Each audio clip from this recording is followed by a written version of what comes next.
Welcome to the Soul Shed. Here, simple stories open ancient doors. I am Edenlyn, light-bearer, keeper of stories, watcher of the inner flame.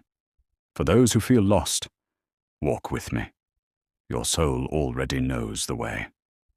The Doll in the Attic. A Soul Shed story. No one remembered when the doll was placed there. She lay beneath the slanted beams, where dust moved like slow snowfall, and light arrived only in thin, cautious slices. The attic breathed differently than the rest of the house, older, quieter, as if it had learned long ago not to ask for much. The doll rested on her side, one glassy eye turned toward the rafters, the other lost to shadow. Her dress had once been pale blue.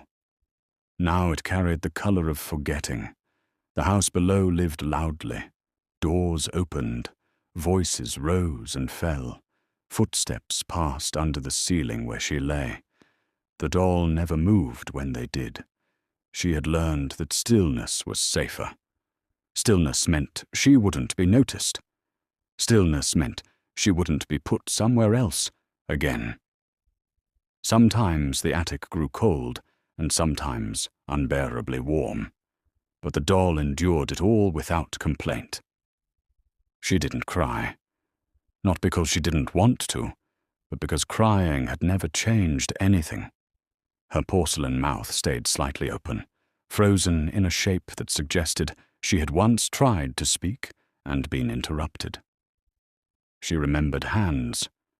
Not clearly, only the feeling of being held close, the warmth of a chest, the steady rhythm of a heartbeat she trusted. That memory lived somewhere deep in her seams. Over time it blurred, but it never disappeared. It returned in fragments, the sound of laughter echoing down a stairwell, the promise that someone would be right back, the certainty that waiting was temporary. Waiting, she learned, can stretch. Dust gathered. The light shifted with the seasons. The doll watched the attic window grow brighter in summer and duller in winter. Each change felt like a question with no answer. Had she been forgotten or simply misplaced? Was she still wanted, or had wanting quietly expired? At night, when the house slept, the attic felt larger. Loneliness echoed louder then. The doll imagined footsteps climbing the stairs, a door creaking open, a voice saying her name. She imagined being lifted, brushed clean, carried back into warmth. These imaginings hurt, but she kept them anyway. They were proof she was still capable of hoping. Her painted eyes never closed, but sometimes she wished they could. Seeing meant remembering. Remembering meant feeling the hollow space where belonging used to live. The attic never answered her silent questions. It only held her. And yet, there was something stubborn inside the doll. Beneath the cracked paint and loose threads, something refused to disappear. A quiet knowing that she had not been made for the dark, that she was more than an object left behind, that being unseen did not mean being unworthy.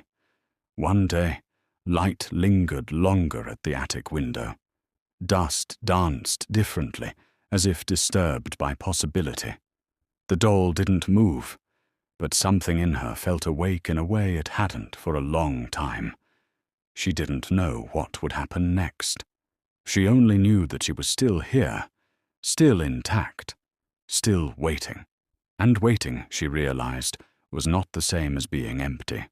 The doll lay beneath the beams, alone but not erased, abandoned perhaps, but not broken. In the quiet of the attic, she held on to the smallest truth she had left. She was never meant to stay there forever. Thank you for listening to The Soul Shed. Until next time, take care of your light, and when it feels dim, come back. We'll be here, because the soul remembers what the mind forgets.